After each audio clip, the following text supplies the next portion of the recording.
धन्यवाद सर। अब मैं डॉक्टर सुधांशु शेखर जी को आमंत्रित करती हूँ कि आप अपनी योजना वाचन करें।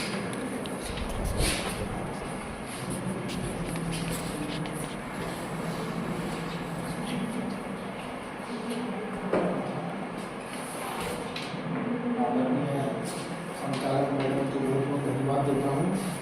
आपने मुझे यह अवसर दिया और परम आदरणीय अध्यक्ष महोदया को सादर प्रणाम करता हूँ, जो कि हमारी परिषद की पूर्व अध्यक्षा भी है।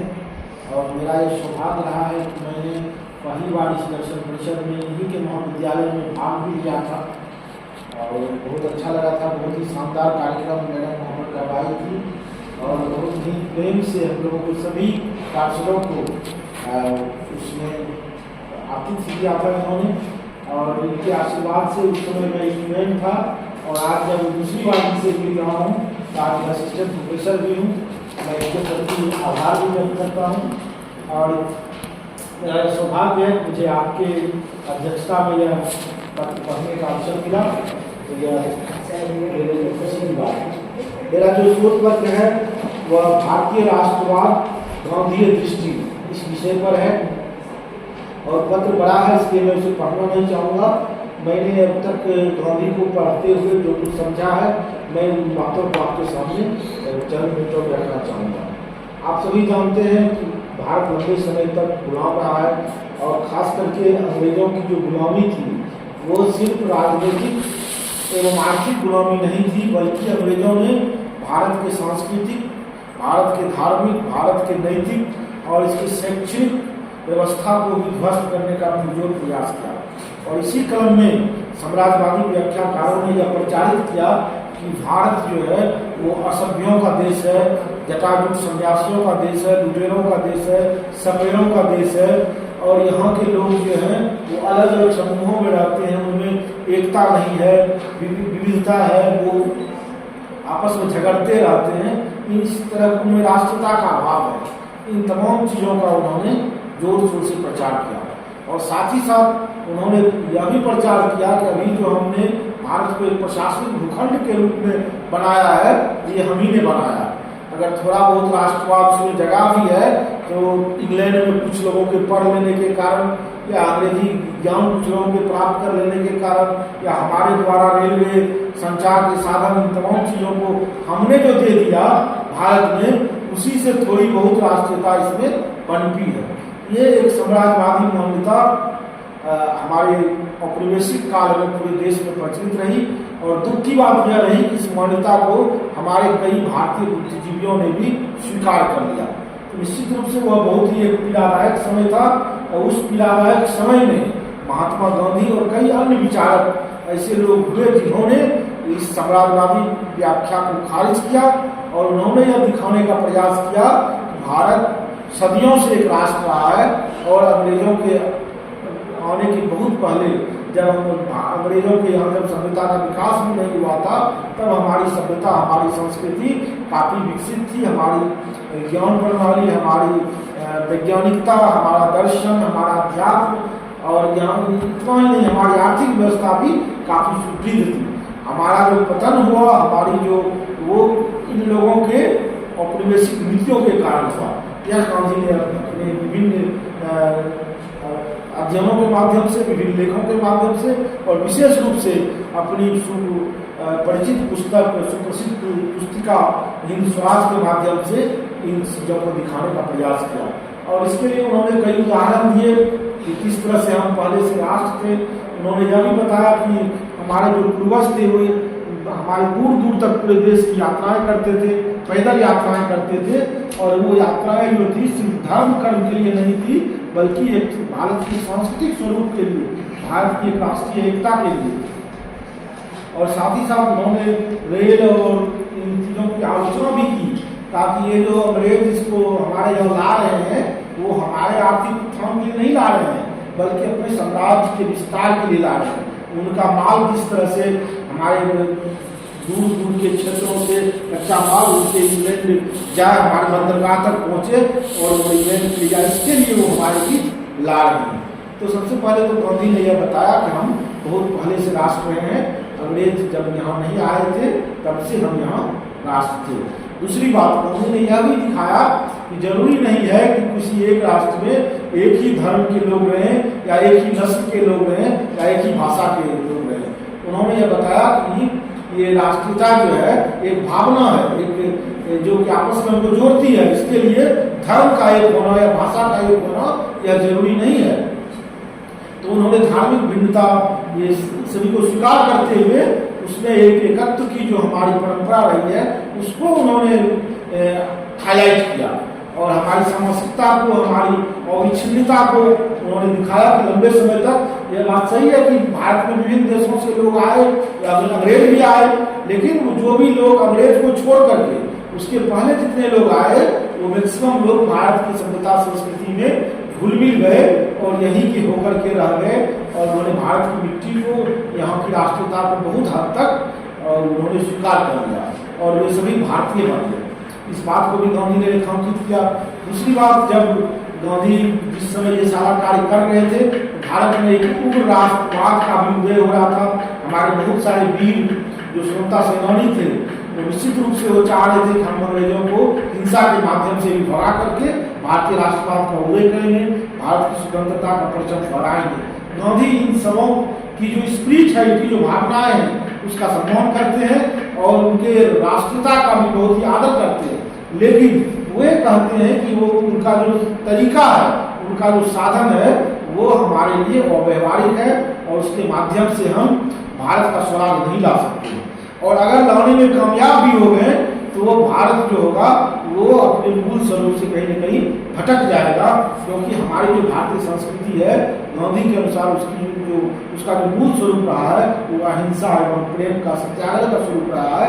अगर हम हिंसा के माध्यम से भारत में स्वराज लाएंगे तो फिर हमारा जो स्वराज होगा वह फिर भारतीय रूप का नहीं हो पाएगा, बल्कि उसमें कहीं न कहीं फासीवाद, नाजीवाद, इस तरह की चीजें जो कि आप जानते हैं राष्ट्रवाद के नाम पर हिटलर का उदय हुआ, मुसोलिनी का उदय हुआ, खासकर पश्चिम का जो राष्ट्रवाद है वो चीजें भारतीय राष्ट्रवाद में भी आ जाएंगी। इसलिए गांधी जो है उनके भावनाओं की पवित्रता को स्वीकार करते हैं।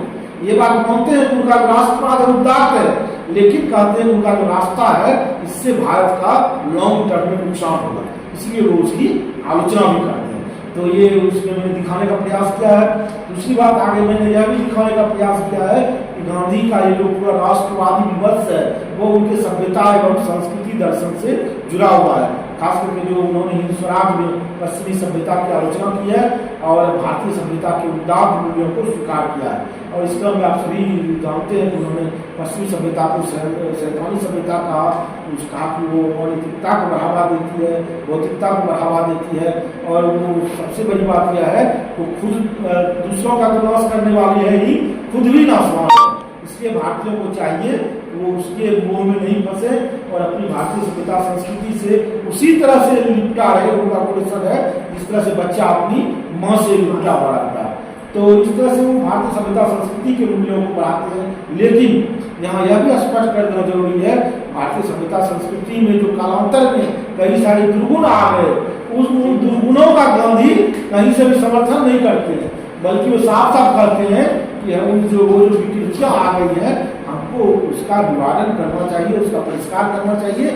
और वो बताते हैं कि परंपरा में हमारा बहुत सारा प्रयास हमेशा होते रहा है। भारतीय संस्कृति कभी भी जड़ संस्कृति नहीं रही है, बल्कि ये एक उदात्त संस्कृति रही है और इसलिए हमेशा उदात्त मूल्यों को आगे बढ़ाया है। और जो हमारी जड़ताएं कालांतर में आ जाती है उन जड़ताओं को हमें हमेशा परिष्कृत भी करते रहना चाहिए। तो इन तमाम चीज़ों को हमने इस पत्र में रखने का प्रयास किया है। और अंत में मैंने यह इसमें दिखाने का प्रयास किया है कि गांधी का जो राष्ट्रवाद है यह अंतर्राष्ट्रीयतावाद से पोषित है, इसमें कहीं भी दूसरे राष्ट्र का विरोध नहीं है। क्योंकि जैसे अगर हम अपनी माँ का सही मायने में सम्मान करते हैं तो हम दूसरे की माँ को गाली नहीं दे सकते। अगर कोई व्यक्ति दूसरे की माँ को गाली दे रहा है तो उससे एक लॉजिकल कंक्लूजन आप निकाल सकते हैं, उसको अपने माँ से प्रेम नहीं है। अगर सचमुच में उसको प्रेम रहेगा अपनी माँ से तो दूसरे के माँ को कभी भी गाली नहीं दे सकता है, उनके खिलाफ कोई काम नहीं कर सकता है। तो अगर हम राष्ट्रवादी हैं निश्चित रूप से हम दूसरे राष्ट्र की भावनाओं का भी सम्मान करते हैं। लेकिन अगर कोई राष्ट्र हमारे राष्ट्र पर आंख उठाएगा, अगर कोई हमारी माँ के साथ कोई गलत काम करेगा, तो उसका प्रतिकार भी हम निश्चित रूप से करेंगे, पूरी ताकत के साथ करेंगे और अपने मरते दम तक करेंगे। तो गांधी का जो राष्ट्रवाद है वो एक तरह से सार्वभौमिकता और विश्व बंधुत्व, जो भारतीय संस्कृति का जो मूल्य है, हम जो है जननी जन्मभूमि स्वर्गादपि गारीसी, इसमें भी विश्वास करते हैं और इसके साथ साथ वसुधैव कुटुंबकम को भी हम समाहित किए हुए हैं। तो ये दोनों तत्व हैं इसमें साथ साथ, न किसी कंट्राडिक्शन के, सहअस्तित्व के साथ इसमें बहुत खूबसूरती के साथ उठा हुआ है। और मुझे ऐसा लगता है कि अगर भारत को विकसित बनाने में हमारा थीम है तो हमको इसी चीज को लेकर के आगे बढ़ना पड़ेगा, क्योंकि उग्र राष्ट्रवाद भारत को दूसरी दिशा में लेकर चला जाएगा।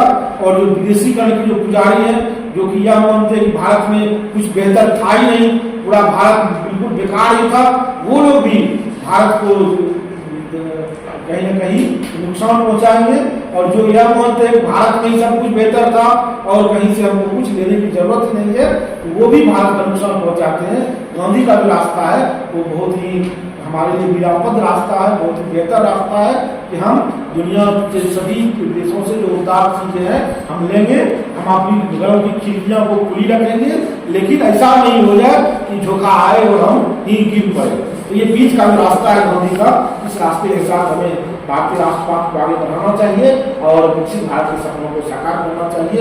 आप सबों ने मुझे मौका दिया, आप सबों को बहुत शुक्रिया। कुछ प्रश्न पूछिए, अगर आपका सर्टिफिकेट देते पूछ लीजिए। हाँ बोलिए सर। सर्टिफिकेट दे देते हैं। हाँ आइए सर का सर्टिफिकेट मैं आमंत्रित करती हूँ डॉक्टर संजय सिंह जी को कि आप अपना सर्टिफिकेट मांग लीजिए।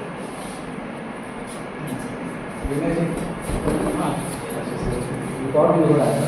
एक फोटो खींच दो अच्छा से। ये खींच रहे हैं। नहीं फोटो नहीं खींच रहे, रिकॉर्ड कर रहे हैं। फोटो नहीं दिया आप ले लीजिए सर एक फोटो, ग्रुप में दे दीजिए आप सब।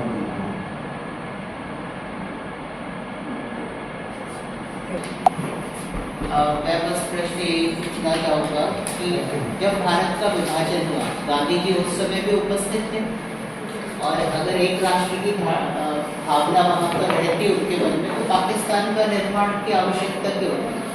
मेरा प्रश्न ये है कि भारत को तो सामायिक भावना वाले जी समझ गया, तो एक रख करके क्यों नहीं चल पाए? वहाँ पर एक रख देते तो मुझे लगता है समझ गया अच्छा रहता। सर। प्लीज सुनिए, मैं आपका प्रश्न समझ गया। आपका प्रश्न बहुत ही महत्वपूर्ण है और गांधी की जो आलोचनाएं होती हैं बहुत बातों को लेकर के होती है। भगत सिंह को फांसी क्यों नहीं बचाया उन्होंने, और एक ये पाकिस्तान को क्यों नहीं क्यों बनने दिया, उनको 55 करोड़ क्यों दे दिया, ये तमाम चीजें व्हाट्सएप यूनिवर्सिटी में भी और भी यूनिवर्सिटी में सारी चीज व्हाट्सएप दे दिया, ये चलते रहता है। तो ये अगर आपको लगता है कि आलोचना जब करिए उसमें कोई दिक्कत नहीं है, लेकिन आपको इस संबंध में इतिहास को थोड़ा सा पढ़ना चाहिए। जो ऑथेंटिक किताब है भारत के विभाजन को लेकर के बहुत सारे लोगों ने लिखा है, खासकर की कई किताबें हैं। इसमें तुरंत मुझे एक नाम याद आ रहा है, डॉक्टर राम मनोहर लोहिया की किताब है भारत विभाजन के गुनाहगार, उसको आप जरूर पढ़िए। और भी बहुत सारी किताबें, जितनी किताबें हैं ऑथेंटिक किताब आप उसको पढ़िएगा, आप उसको देखिएगा कि भारत का जो विभाजन हुआ है इसका जो प्रस्ताव कांग्रेस ने, मुस्लिम लीग ने, तमाम लोगों ने जो मिल करके ये तमाम चीजें को किया है, उन तमाम बैठकों से गांधी को बाहर रखा गया। और उस समय आते आते अभी देखिए क्या कहते हैं गुवाहाटी ने लिखा है बाद के दिनों का उनका किताब।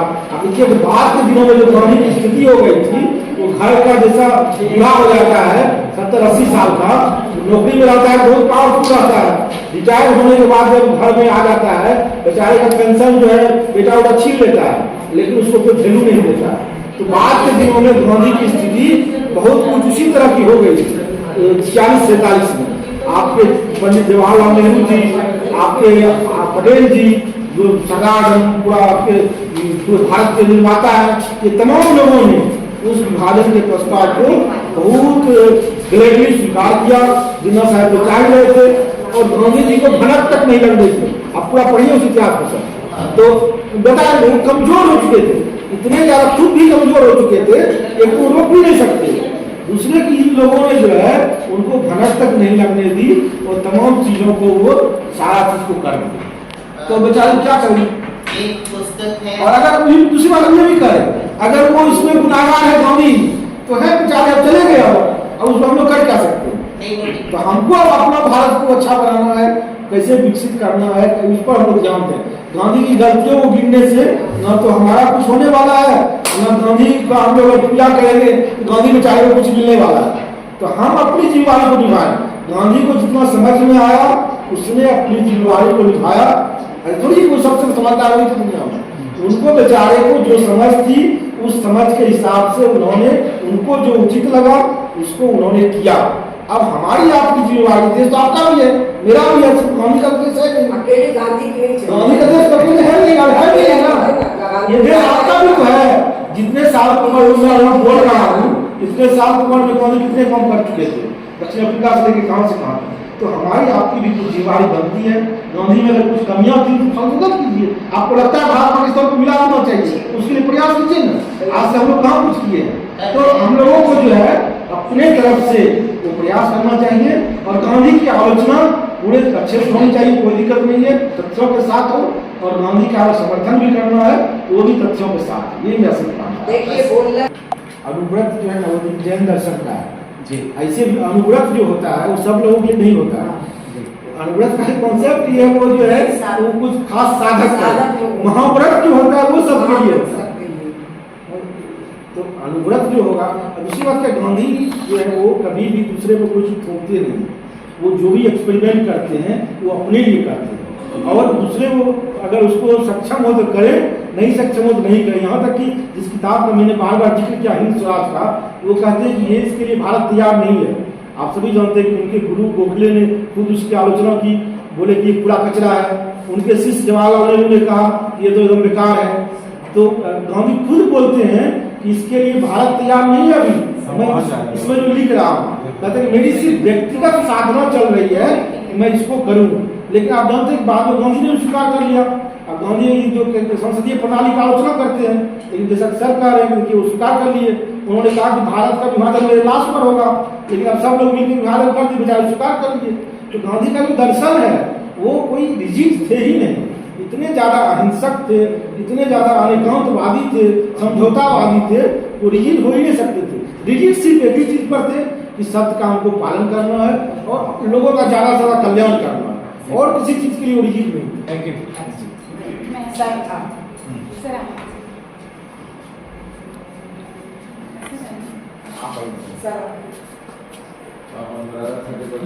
बाहर से लेने वाली